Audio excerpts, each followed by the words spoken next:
So we then move on to some slightly trickier questions on chemical tests, which are at the end of the booklet.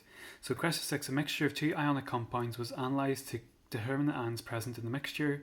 The two ionic compounds have the same anion. So two different cations therefore, because there's two compounds, but they have the same anion, the same negative bit. Gives you some information about some tests, and obviously the rest of the question is going to be analysing those tests. But first question is straightforward enough. Describe how a flame test is carried out. Again, we've seen that before.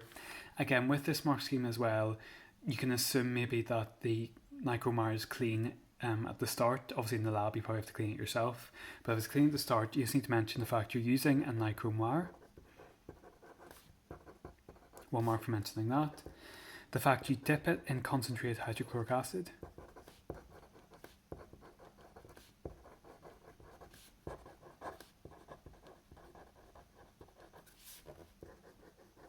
And then into the sample. And again, you also bet you have to mention the fact you place it into a blue Bunsen burner flame. It does not work on the safety flame.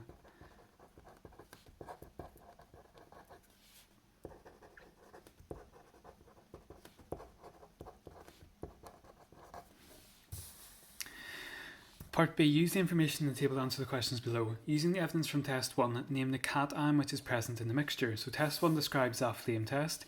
It tells you you've got a yellow flame. There's only one flame or flame colour you've got in your notes, which tells you yellow flame. That is for the sodium cation. So sodium cation is just your answer. Just sodium's fine. Using the evidence from test 2, name 2 other cations which may be present in the mixture. So in test 2, a sample of the mixture was dissolved and sodium hydroxide was added. So that's your precipitate tests where you're forming the metal hydroxide, which forms a lump of solid powder at the bottom of your test tube. It tells you about a white precipitate which redissolves in excess sodium hydroxide solution. Now this is quite tricky because it requires quite specific knowledge, so I'll break it down for you. In your booklet you only have you have 3 metals which give you white precipitates with sodium hydroxide: magnesium, aluminium and zinc. The way we tell them apart is that they have different patterns of dissolving when you add extra sodium hydroxide or ammonia. The pattern you have is that magnesium is the strongest precipitate, it doesn't really redissolve, but both aluminium and zinc do dissolve in excess sodium hydroxide. Zinc will also dissolve in excess ammonia solution.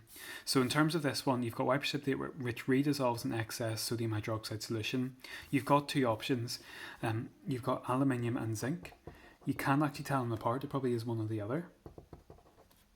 But unless you had some ammonia solution, you wouldn't be able to tell that precipitate apart. It's one of the 2. Using the evidence from test 3, you write the formula of the anion present in the mixture. So test 3 talks about barium chloride. Again, I have to learn my notes really well. Barium chloride is used to test for the sulfate ion. Have to be careful though, it's not looking for the name of that ion, it's for the formula. A sulfate ion is SO42-. Suggest the name of 2 compounds which may be present in the mixture. So they must end in sulfate because it says at the start of the question they have the same anion. But there's 2 different compounds, so the cation must be different. You've got 3 potential cations though. We know there's definitely sodium in there, but we don't know if it's between aluminium or zinc. We haven't been able to tell them apart. That's why it just says suggestion names, you don't know for sure. You would probably need sodium sulfate though, because that's definitively there because it comes from the flame test. Sodium sulfate. So for the other one, you'd be allowed either aluminium sulfate or zinc sulfate. Write an ionic equation for the formation of white precipitate in test 3. So that's the barium one. It is the ionic equation. To be honest, for those ones you probably could learn them off because it's quite it's just one equation for that test. The barium ion reacts to the sulfate ion to go to barium sulfate. Now you would probably normally put state symbols in there because it's in your notes, but it doesn't ask for it here, so there's no point in me putting it down. I can if I'm not sure, if I want to be safe though. Question 7 describes a different chemical test. So we're trying to determine which group 7, so that's halide, halogen ion, was present in each of the acids. A few drops of silver nitrate was added to these acid solutions. Complete the table below to show the results. So we're looking for observations. We've got hydrochloric acid, hydrobromic acid, hydroiodic acid. Now you have encountered hydrochloric acid before, it's HCl. What you probably haven't encountered before is hydrobromic acid, hydroiodic acid. But it's trying to get you to kind of use a wee bit of logic or common sense. If hydrochloric acid contains chloride ions, it's fair to assume that hydrobromic acid probably contains bromide ions, it's actually HBr. And same for hydroiodic acid, it contains iodide ions, it's HI. So you're just trying to remember your colour of your precipitates when you add silver nitrate to either chloride, bromide or iodide ions. So again, that just comes from learning your notes. So when you add silver nitrate to hydrochloric acid, which contains chloride ions, you should get a white precipitate. Again, probably you should write precipitate as a full word in the exam, just saving time here. Hydrobromic acid, bromide ions give you a cream precipitate. Remember, it gets more yellow down your grip. So iodide must give you a yellow precipitate. Right, advanced ionic equation for the reaction of hydrochloric acid with silver nitrate solution. Again, it's almost worth maybe just learning it off by heart because it's quite a common kind of ionic equation to get. It's the silver plus ion, which is important because when it reacts with the chloride ion, it's going to form silver chloride, which is the solid. Again, you could put state symbols in, but they're not required in this question. Question 8. Many cations and anions tests rely on the formation of a precipitate. First of all, what's meant by the term cation? That's right from the first booklet. A cation is a positively charged ion. Part 2, 6 marker. Describe the chemical tests used to positively identify the cation and the anion in a sample of solid magnesium iodide. So it's a 6 mark question. To essentially treat it like 2 3 mark questions. You've got 2 things to analyse and describe. How would you prove something contains magnesium? How would you prove something contains iodide? So if we think about the cation test, and if you look back in your notes, you will only find one potential test to see something contains magnesium. Flame test doesn't work. All you've got is a precipitate test with sodium hydroxide / ammonia. So you have to go through the steps describing how you carry that out and what results you'd expect to make. Now, a little pitfall to fall into in the first point is just say add sodium hydroxide to magnesium iodide.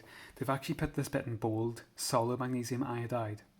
The test doesn't work very well if you do just add it to a lump of solid. You generally have to dissolve it up first. So the first point is make a solution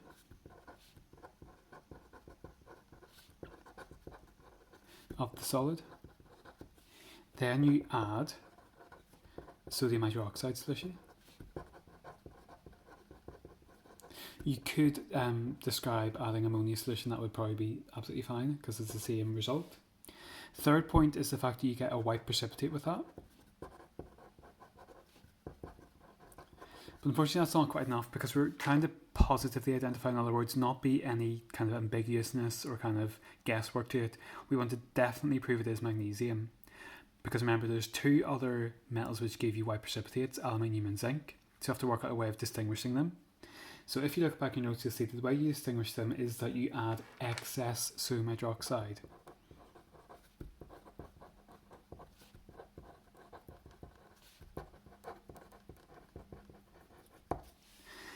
Now, if you look at the mark scheme and you're confused by it, in old spec questions, which this is an example of, it didn't have to be about adding excess ammonia. If this came up today, you probably have to add the fact that you could add excess ammonia as well. Because what you'll find is that magnesium's precipitate will not dissolve in excess of either. So final point is the precipitate does not dissolve in excess, which proves it is definitely magnesium because it never really dissolves the precipitate. So I did say kind of half and half, but obviously there are more points of detail for the cation. The anion test is a wee bit simpler. I'm trying to identify iodide. Again, I probably would mention the fact I need to make a solution. Probably not the same solution I've done for this test because it's all murky and precipitaty. So I would mention maybe make solution or make a fresh solution of magnesium iodide. Key thing for a iodide test, I need silver nitrate solution.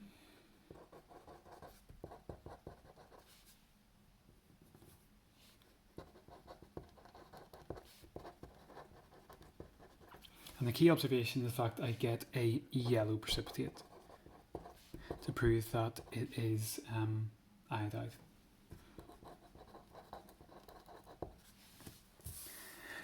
Question 9. People who suffer from anemia are often prescribed iron supplements. It contains iron 2 sulfate. Describe how a solid iron supplement may be tested to confirm the presence of iron, 2 ions, and sulfate ions. It's a very similar style of question. However, the big scary thing about them is actually a 9 marker. The reason it's a 9 marker is, as well as describing the tests for this, you're also being asked for the balanced ionic equations for those 2 tests as well. But those are in your notes, so it shouldn't be too distressing. So for iron 2, first of all, which is Fe2+, you're looking for the following points. Again, we see the thing, you can't just add it to the solid. It does seem to say, well, it's tablets, so you can probably just assume they're solid. So you need to dissolve in water for the test to work. So again, we don't have a flame test for iron 2. We need to do the precipitate sodium hydroxide test. So add sodium hydroxide solution.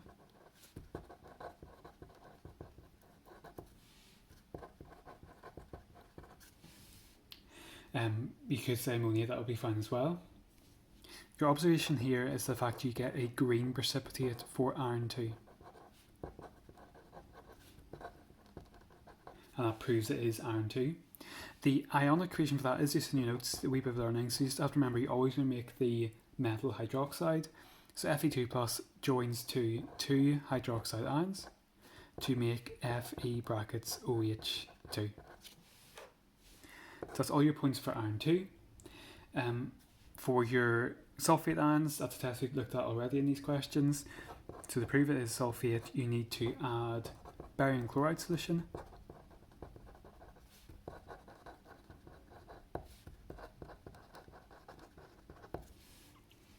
You should get a white precipitate with that to prove it is sulfate. And the ionic equation for that is just your barium ion joins up with your sulfate ion, SO4 2- to form barium sulfate, and you'll find that in your notes as well.